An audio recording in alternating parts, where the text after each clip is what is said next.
Now human birth is the gateway to liberation. Now having taken birth, we are also endowed with intellect. Using the intellect, we find that there is something higher than what the world can give us. We can get only happiness depending upon certain conditions, and that happiness is always followed by sorrow. Now our intellect tells us there must be something more than this, eternal happiness. And we start trying for it. That is the occasion, that is the turning point in our life to return home. Then the efforts to go back home begins. We come in contact with a wise man who knows the truth. He tells us how to go back.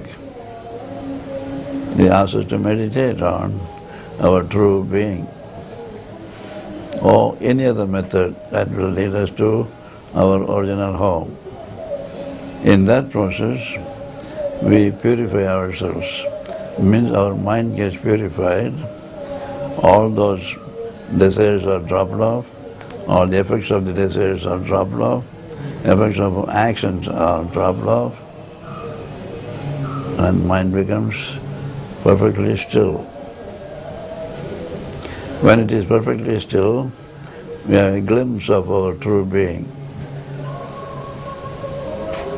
And further effort to remain in that state continuously, we get established in that state, which is our real home, our own self.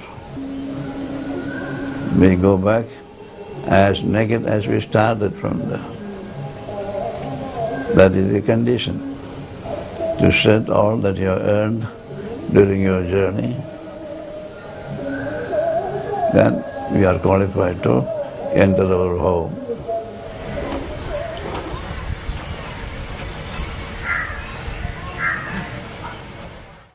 Can you say something about those tendencies? Tendency means every thought leaves an impression. Every action leaves an impression in our mind. That is why I use the word, we are gathered out of dirt. Every thought, every good thought, every bad thought, every action, good or bad, leaves an impression or layer of dirt in the mind.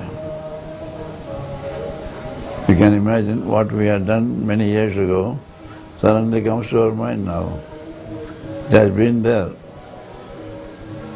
All those things have to be removed before we can say we have shed all that we had earned during our lifetime. Then only we are absolutely pure, absolutely free or qualified for liberation. For example, when we went to Nityananda's ashram, there are many small caves where you can sit. So the feeling is that it takes many years of hard work to purify the mind. Many years of hard work, definitely. Well, it depends upon how much we had gathered, how much dirt we had gathered. In some cases it is not difficult because they have not gathered much of a dirt. When the dirt is like a mountain, it takes a longer time.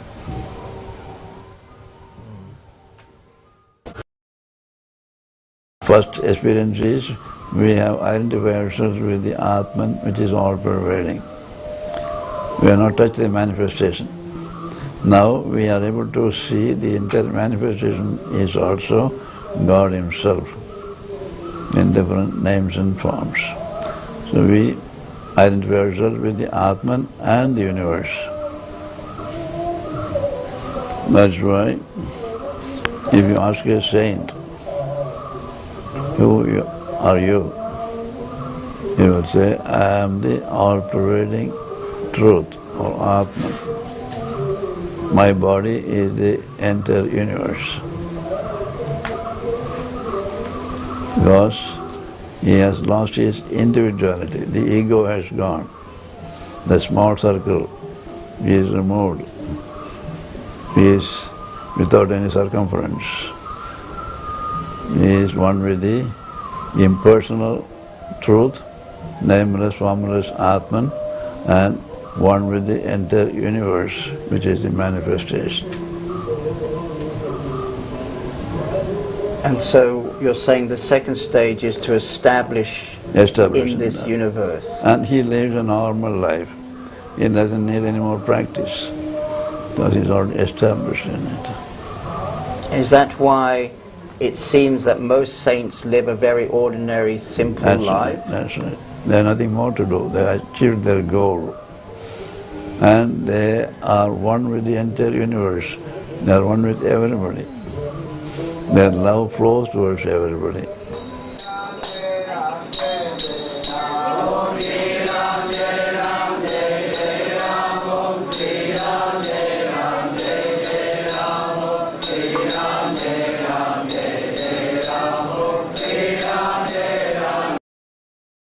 If you ask, what is devotion? Yeah, what is devotion?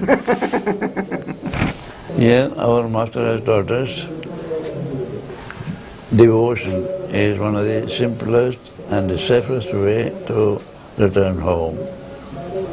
In the beginning, we see the Divine or the Supreme Being as separate from us, because we have not understood that we ourselves are that. We think of Him as a personality outside us, or as a power outside us, and give all our love and devotion to Him.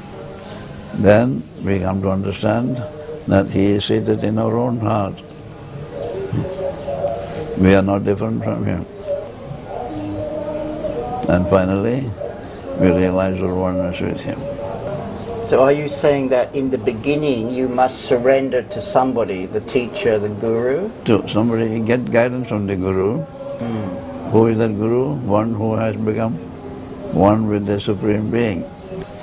Because in the West we're a bit nervous to surrender to somebody. Surrender has a different meaning there. The surrender is defeat. If you use the word defeat, it is a defeat of the ego in us. The ego disappears. Accepting that I have no power, it is your power that has been working. And I have been claiming wrongly that I am responsible for it. So you're saying that when you deeply surrender to somebody, naturally the ego will fall away. That's right. Somebody means the Supreme Being. That power, He controls the entire universe. To that power we surrender.